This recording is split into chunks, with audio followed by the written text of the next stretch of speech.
Hello दोस्तों, जय हिंद, नमस्कार। आप सभी का स्वागत है आपके अपने यूट्यूब चैनल विजिट टेस्ट 2.0 में। तो दोस्तों चलिए शुरू करते हैं। आज हम आप सबके लिए लेके आए हैं नया टॉपिक, हिस्ट्री का एक नया टॉपिक जो कि है गुप्त काल। तो इसके पहले हमने हिस्ट्री के बहुत सारे क्वेश्चंस करा दिए हैं। तो चलिए बिना देरी किए हुए हम चलते हैं अपने टॉपिक पे, अपने क्वेश्चन पे। तो वीडियो को लास्ट तक ज़रूर देखिएगा। अगर वीडियो अच्छा लगे तो वीडियो को लाइक शेयर सब्सक्राइब जरूर कीजिएगा। तो चलिए चलते हैं क्वेश्चन पे। तो हमारा जो टॉपिक है वो है गुप्त काल। तो गुप्त काल का जो सन था वो था समय 319 ईस्वी से 540 ईस्वी तक। ठीक है, गुप्त काल का समय था 319 ईस्वी से 540 ईस्वी तक। तो चलिए क्वेश्चन पे चलते हैं। क्वेश्चन है हमारा, गुप्त वंश का संस्थापक कौन था? तो गुप्त वंश का संस्थापक था श्री गुप्त। कौन थे? गुप्त वंश के संस्थापक थे श्री गुप्त। नेक्स्ट क्वेश्चन है, गुप्त किसके सामंत थे? तो जो गुप्त थे वो किसके सामंत थे? कुषाणों के। किसके? कुषाणों के सामंत गुप्त थे। नेक्स्ट क्वेश्चन है हमारा, गुप्त वंश के किस शासक ने सर्वप्रथम महाधिराज की उपाधि धारण की? तो वो थे चंद्रगुप्त प्रथम ने। ठीक है, चंद्रगुप्त प्रथम ने सर्वप्रथम गुप्त वंश के महाधिराज की उपाधि धारण की थी। अगले क्वेश्चन पे चलते हैं। गुप्त शासन के दौरान निम्नलिखित में से ऐसा व्यक्ति कौन था जो एक महान खगोल विज्ञानी और गणितज्ञ था? तो वो कौन सा ऐसा शासक था या ऐसा कौन सा व्यक्ति था जो कि खगोल वैज्ञानिक भी था और गणितज्ञ भी था? तो वो थे आर्यभट्ट। कौन थे? आर्यभट्ट थे, जो कि गुप्त शासन में या गुप्त काल में वह खगोल वैज्ञानिक भी थे और गणितज्ञ भी थे। नेक्स्ट क्वेश्चन हमारा, गुप्त शासकों की सरकारी या दरबारी भाषा थी? तो जो गुप्त शासक थे उनकी दरबारी या सरकारी भाषा क्या थी? संस्कृत थी। क्या थी? संस्कृत थी। नेक्स्ट क्वेश्चन पे चलते हैं। इतिहासकार B.A. स्मिथ ने, कौन है इतिहासकार? B.A. स्मिथ ने किसकी विजयों से प्रभावित होकर उसे भारत का नेपोलियन कहकर पुकारा था? तो कौन थे वो? तो वो थे समुद्रगुप्त। ठीक है, B.A. स्मिथ ने समुद्रगुप्त को विजय से प्रभावित होकर उसे भारत का नेपोलियन कहकर पुकारा था। अगला प्रश्न हमारा, गुप्त वंश का वह राजा कौन था जिसने हुडों को भारत पर आक्रमण करने से रोका? तो कौन था वो गुप्त वंश का राजा? तो वो था स्कंदगुप्त। स्कंदगुप्त ने हुडों को भारत पर आक्रमण करने से रोका था। अगला प्रश्न हमारा, गुप्त राजवंश किस लिए प्रसिद्ध था? तो जो गुप्त राजवंश था वह जो है कला एवं स्थापत्य के लिए प्रसिद्ध था। गुप्त राजवंश कला एवं स्थापत्य के लिए प्रसिद्ध था। नेक्स्ट क्वेश्चन, अजंता कलाकृतियाँ किससे संबंधित है? तो जो अजंता कलाकृतियाँ थी वो गुप्त काल से संबंधित थी। किससे थी? गुप्त काल से अजंता कलाकृतियाँ संबंधित थी। तो नेक्स्ट क्वेश्चन पे चलते हैं। कुछ विद्वानों के अनुसार कवि कालिदास किसके राज्य कवि थे? तो जो कवि कालिदास थे वो चंद्रगुप्त द्वितीय विक्रमादित्य के राज्य कवि थे। चलिए नेक्स्ट क्वेश्चन पे चलते हैं। अजंता चित्रकारी का विषय वस्तु निम्नलिखित में से किससे संबंधित है? तो जो अजंता था उसकी चित्रकारी किससे संबंधित थी? तो बौद्ध धर्म से। किससे? अजंता की चित्रकारी बौद्ध धर्म से संबंधित थी।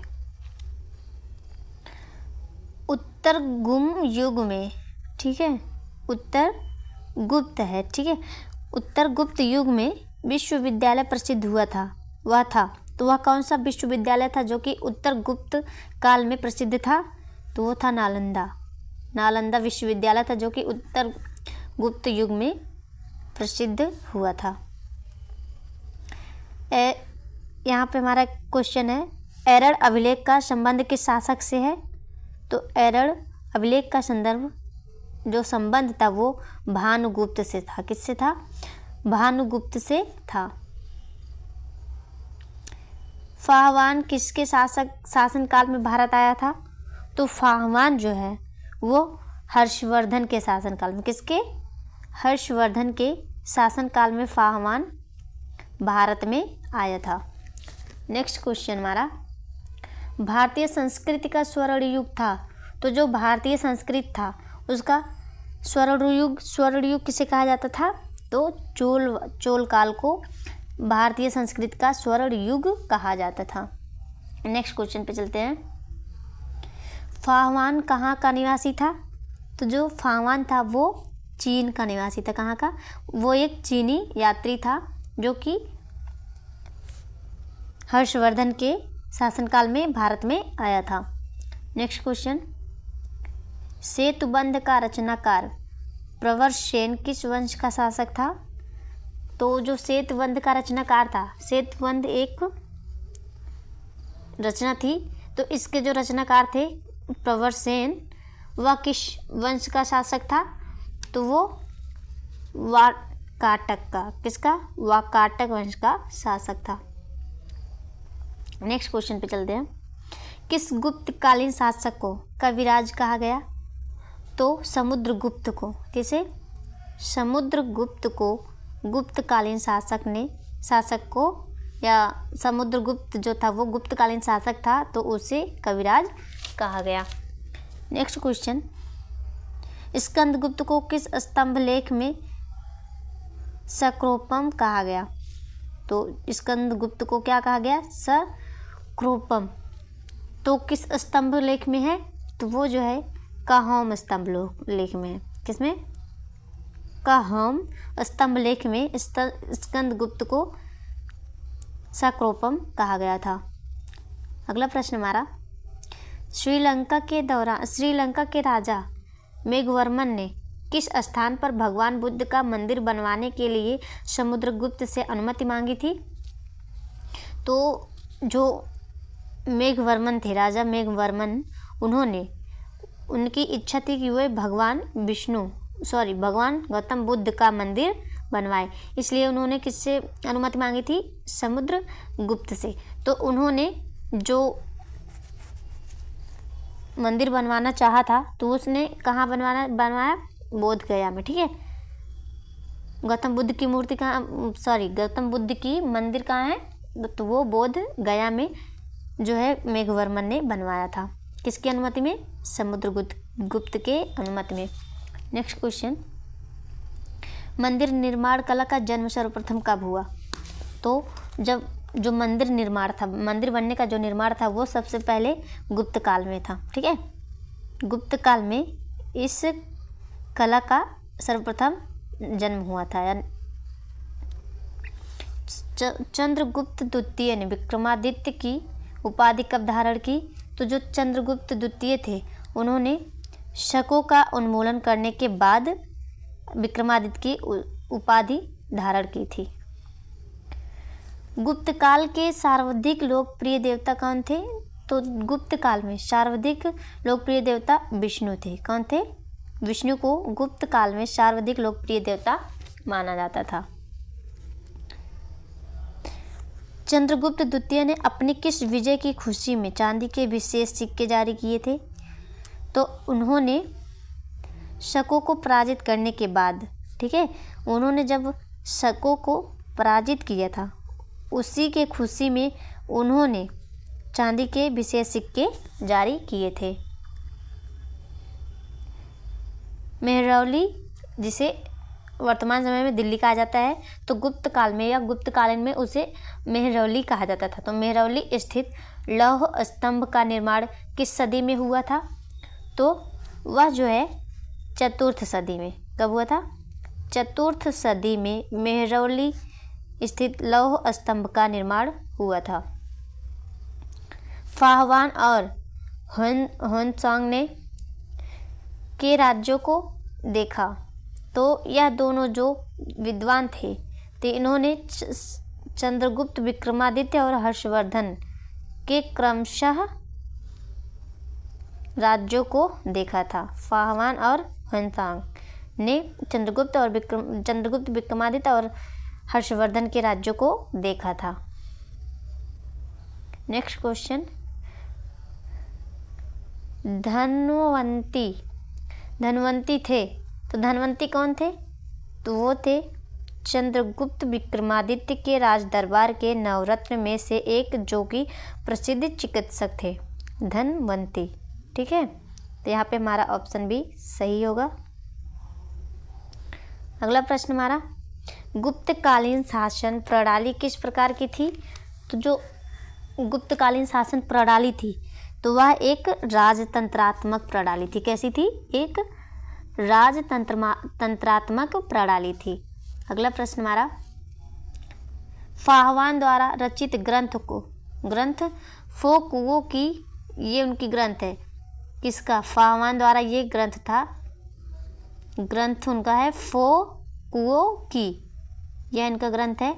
निम्न में से किसका विवरण नहीं मिलता है? तो फो कुओं की में जो है बौद्ध धर्म के सिद्धांतों का विवरण नहीं मिलता है। किसका? बौद्ध धर्म के सिद्धांतों का विवरण फो कुओं की में नहीं मिलता है। गुप्त स्थापत्य कला का सर्वोत्कृष्ट मंदिर निम्न में से कौन है? तो उसमें से जो है देवगढ़ का दशावतार। ठीक है, देवगढ़ का दशावतार मंदिर जो है वो सर्वोत्कृष्ट मंदिर है। किसका? गुप्त स्थापत्य कला का। नेक्स्ट क्वेश्चन, अजंता की गुफाओं में किन गुफाओं का निर्माण गुप्त काल में हुआ था? तो जो अजंता की गुफाएं थी, इनमें जो गुफाओं का निर्माण हुआ था गुप्त काल में, वो था 16, 17 एवं 19। ठीक है, अजंता की गुफाओं में 16, 17 और 19 गुफाओं का निर्माण हुआ था। अमरकोश के लेखक अमर सिंह किस शासक के दरबार से जुड़े थे? तो अमर सिंह जो थे, इनका जो पुस्तक था वो क्या था? अमरकोश। तो यह किस शासक के दरबारी थे? तो यह जो है चंद्रगुप्त द्वितीय के, किसके? चंद्रगुप्त द्वितीय के दरबार से जुड़े थे।